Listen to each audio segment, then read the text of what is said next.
ओम। दास पत्नी है। अहि गोपा अतिष्ठन् अनिरुद्धः आपः पणिनेव गावः अपा बिलम् अपहितं यद् आसीत् वृत्रं जघन्वा अप तद ववार।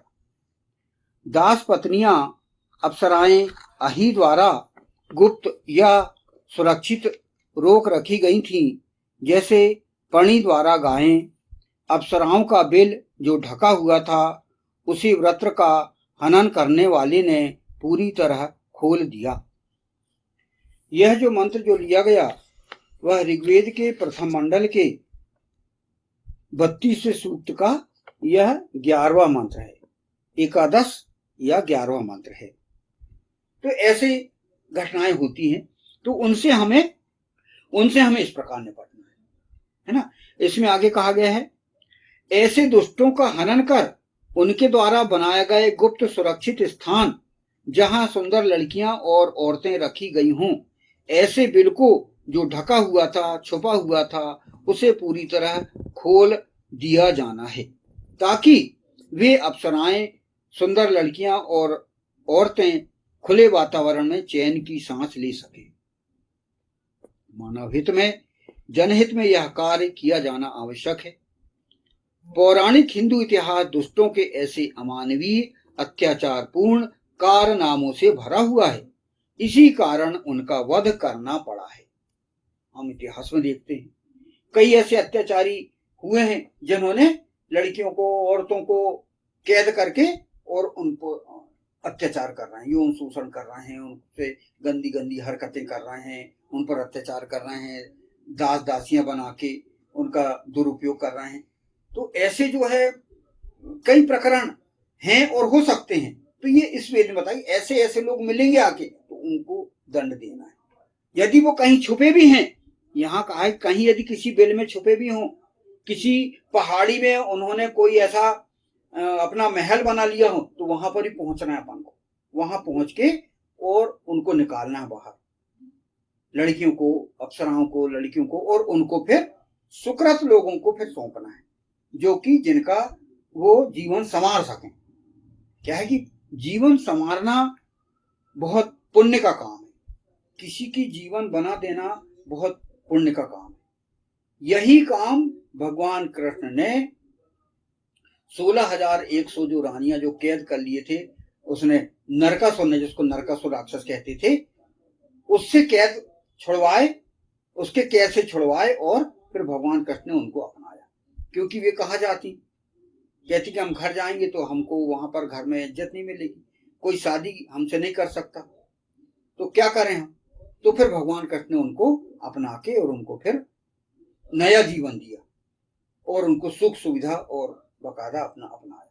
तो ऐसे यही काम इंद्र का काम, इंद्रियों को भस्म करने का काम, क्योंकि वे पूरी तरह से मतलब वेद पर आचरण करने वाले थे भगवान कृष्ण, और उन्होंने उनको, और भी कई ऐसी घटनाएं हम पौराणिक कथा में मिलेगा, तो उसमें हम देख सकते हैं कि ऐसे अत्याचारग्रस्त लड़कियों को, अप्सराओं को, और उनको किस प्रकार बचाया गया और उनकी रक्षा की गई। ये मानव हित के लिए है, ये मानव हित और जनहित के लिए ये कार्य किया गया। कोई उन्होंने भगवान कृष्ण ने ऐश करने के लिए नहीं अपनाया, ये जनहित के लिए उन्होंने किया। तो ये यहाँ पर ये बताया गया, यानी इस मंत्र में यही बताया गया है कि जो यदि ऐसे गुप्त स्थान पर यदि इस प्रकार के कोई राक्षस ऐसे छुपे हुए हों, व्रत छुपे हुए हों, अपराधी छुपे हुए हों, तो उनको निकाला जाए और निकालकर उनको दंड दिया जाए। यदि वो कहीं किसी बिल में भी छुपे हों, किसी किले में भी छुपे हों, ढूंढ ढूंढ के उनको ऐसा दंड दिया जाए। तो ये इस जो है 11वें मंत्र में इस प्रकार की बात की गई, यानी ये दंड संहिता की। अब ईशान परम परमात्मा ने एक जो व्यवस्था दिया है, अब इसी में ये इसमें वेद में कोई इतिहास नहीं, बल्कि एक व्यवस्था बताई गई है कि ईश्वर, ईशान परम परमात्मा भूतकाल, वर्तमान काल, भविष्य काल सब जानता है, और उसने उसके आधार पर ये व्यवस्था बनाई है। पूरा सिस्टम उसने उसी के आधार पर बनाया कि व्यक्ति किस प्रकार कार्यनीति बनाए, कैसे कार्यनीति बनाए, ये यहाँ पर बताया गया। तो इस मंत्र में हमने इतना समझा और समझ के हम अपने जीवन में इसको लागू करें।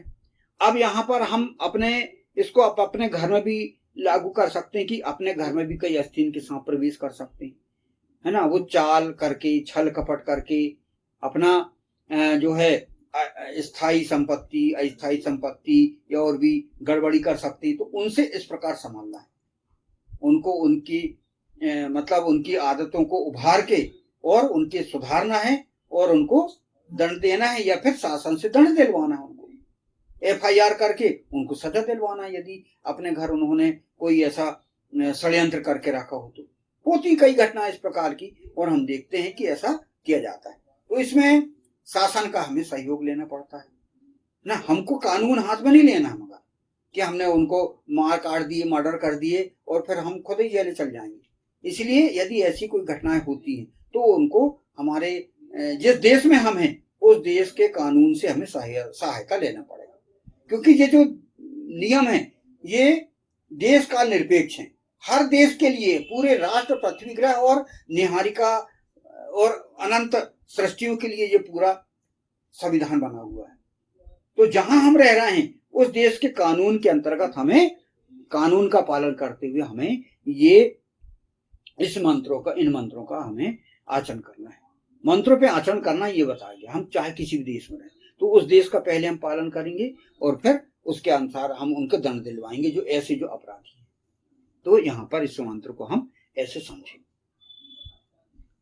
दास पत्नियां अप्सराएं अहि द्वारा गुप्त या सुरक्षित रोक रखी गई थी, जैसे पानी द्वारा गायें। अप्सराओं का बिल जो ढका हुआ था उसे वृत्र का हनन करने वाले ने पूरी तरह खोल दिया। ओम दास पत्नी है अहि गोपा अतिष्ठन अनिरुद्धा अपह परिणेव गावः अपा बिलम अपहितम यदासीत वृत्रम जघन्वाम अप तत्ववार। ओम। वैदिक पर्सपेक्टिव के इस YouTube चैनल को सब्सक्राइब करें, वीडियो को लाइक व शेयर करें।